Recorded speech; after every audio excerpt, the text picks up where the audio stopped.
David Moyes' return to Everton has sparked a significant turnaround in form for the club, with the team securing 3 wins, 1 draw and a single loss in his first 5 Premier League matches. Moyes has brought renewed focus and determination to the squad. His ability to motivate and organise the players has been key in driving the team forward, and Everton are now battling hard in each game to grind out positive results. Under David Moyes, Everton have been utilising a 4-2-3-1 formation, which transforms into a back 5 when the side are out of possession of the ball. In this defensive setup, Jake O'Brien shifts over into a centre-back role, while Lindstrom drops back to cover as a right wing-back. And this structure has brought a lot of success to the side, as it's been highly effective in stifling the opposition's attacking movements. But when Everton are in possession of the ball, their 4-2-3-1 structure will stretch the width of the pitch, opening up a lot of central space for the 3 midfielders, the inside forward, and of course, the striker. This allows them to exploit the gaps and make well-timed runs into the open space behind the opposition's defense, generating transition moments that can lead to dangerous attacking opportunities. So David Moyes also likes to have a proactive mentality when out of possession of the ball or in case his side lose possession. So to counter the opposition transitions, David Moyes deploys his side with a 3-2 defensive structure, with O'Brien dropping back alongside the other 2 centre-backs to successfully form a back 3. And in short, this provides a solid foundation to absorb the opposition's attacking pressure, whilst also having another ball-playing defender in the deeper spaces for when Everton are in possession and looking to build out from the back.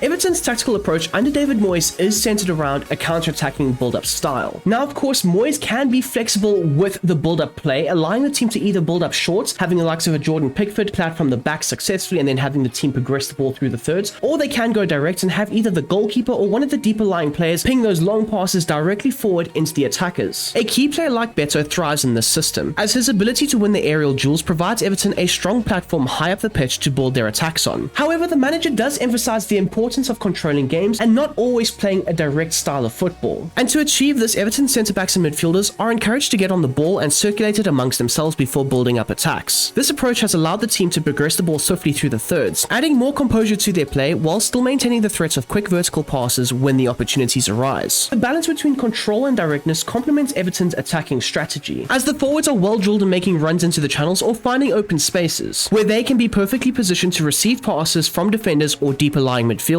By combining Beto's ability to hold up the ball with their quick direct approach, Everton are able to break quickly and exploit the defensive gaps, while also having patience to build attacks when needed. Defensively, Moyes has introduced a mid-block structure that has significantly altered Everton's approach when out of possession. This setup will still allow for Everton to sit deep and soak up pressure whilst maintaining a compact and organised shape, but the pressing shape and structure under David Moyes has changed significantly and for the better. And with this mid-block approach implemented, it can allow for the team to press slightly higher up the field and win the ball back in more attacking positions. They typically use pressing triggers, engaging the opposition when they take a heavy touch, ensuring that their pressing is more calculated and effective. With this mid-block in place, Everton can alternate between sitting deep to absorb attacking pressure or pressing aggressively in the right moments. The presence of the 3 tall physical defenders in the back line has been crucial to this setup, as they are capable of winning the aerial and physical battles against the opposition attackers. The overall defensive stability mixed in with the aggressive pressing has made Everton a lot harder to break down and attack.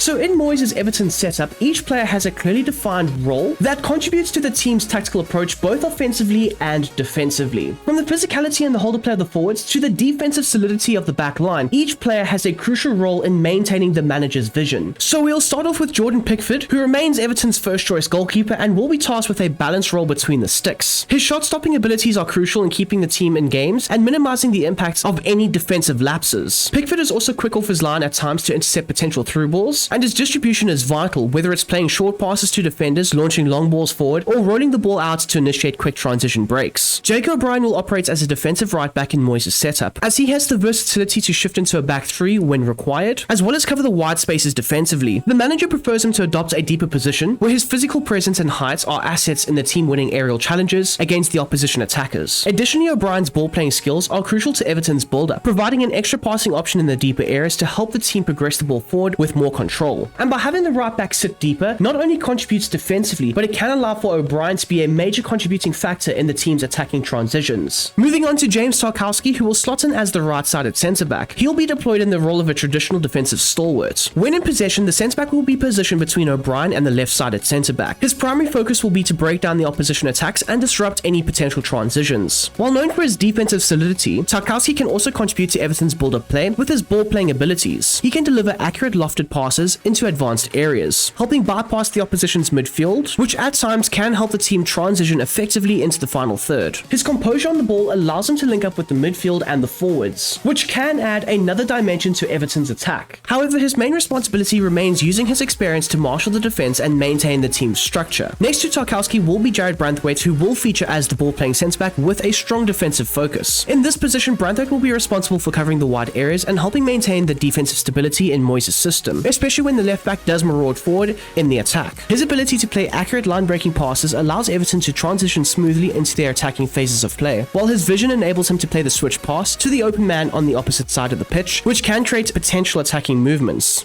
The combination between Jared Branthwaite's defensive awareness as well as his passing attributes allows him to be a massive contributor to the overall build-up for Everton. As for Mykolenko, he will play the role of an attacking wingback, providing the width down the left flank alongside the left midfielder. In this position, the Ukrainian fullback becomes a vital attacking outlet for the team, frequently pushing up to whip in crosses or create chances from the wide areas. He can look to stretch the opposition's defenses, which opens up space for his teammates in the central areas. Not to mention that he can be instrumental in generating attacking momentum. Despite his offensive duties, Mykolenko is also committed defensively, tracking back to support Jared Branthwaite in maintaining Everton's defensive stability. Into the midfield, and Idrissa Gueye will be deployed alongside James Garner as a ball-winning holding midfielder. Garner Gueye's primary responsibility is to break up the opposition play, disrupting the flow of their attack by pressing and winning back possession. The midfielder's tenacity and overall reading of the game makes him essential in trying to stifle the opposition's midfield and forwards. Additionally, Idrissa Gueye plays a key role when Everton are building out from the back, helping progress the ball from the deeper areas and supporting the team's transitions into attack. As already mentioned, James Garner will partner Gueye in midfield, taking on the role of deep-lying playmaker with a roaming focus. This allows the English midfielder the freedom to drift around the central areas, linking the play effectively and becoming a key figure in Everton's ball progression. Garner's vision and range of passing makes him vital in transitioning play, as he can deliver accurate long balls to the attackers, or he can help maintain the team's rhythm with short passes, often orchestrating passing sequences to help Everton control the tempo of the game. So when Everton are in possession, James Garner becomes one of the most important players on the pitch, helping the team dictate the tempo and control the various different phases of play. Jasper Lindstrom will be deployed in a balanced winger role, positioned to stretch the play by hugging the right touchline and providing crucial width for Everton's attacks. His role ensures that the team has an outlet on the right side, allowing him to create crossing opportunities from the wide areas. While Lindstrom is key in supplying crosses, he can also make angled runs into the box to capitalize at the back post. And as for his defensive duties, he will look to track back and help assist O'Brien down the right. And by doing this, a makeshift back five will be created, and this will effectively reinforce Everton's defensive shape. Onto Abdoulaye Doucouré, who will take on the role of playmaker with a build-up focus. The attacking midfielder will be operating in the deeper midfield areas, as well as the more advanced positions alongside the striker. His ability to link up with the forward line will be instrumental in the team moving the ball from midfield to attack. And Doucouré will provide Everton with another creative outlet from those central areas. The midfielder's physicality and speed make him a consistent threat in attack, as he can make well-timed runs into the open spaces to exploit the opposition's defense. Additionally, he also plays an active role in Everton's pressing system, pushing forward alongside the striker to close down the opposition and disrupt their build-up play. And this often helps Everton maintain high pressure up the pitch. Then there is Ndiaye, arguably Everton's standout performer this season, and he'll be deployed as an inside forward with a balanced focus. The left midfielder frequently drifts inside, creating space for Mykolenko to exploit the touchline while positioning himself in the half spaces. The winger prefers to cut inside from the left, allowing him to link up with either the striker or create chances for himself. This adds a significant threat to Everton's overall attacking structure. Lethal in transition, Ndiaye's movement and quick interplay makes him a key component to Everton's offensive approach, enhancing the team's potency in the final third. And last but not least is the striker Beto, who will be deployed as a wide target forward. In this role, Beto tends to drift wide, either pinning the opposition fullback or attacking the channels with his well-timed runs in behind. His physical presence allows him to hold up the play, linking up effectively with attackers around him. Beto's strength and aerial ability make him a significant threat in the box during the crossing situations, giving Everton a reliable outlet in both offensive build-up and set-piece scenarios.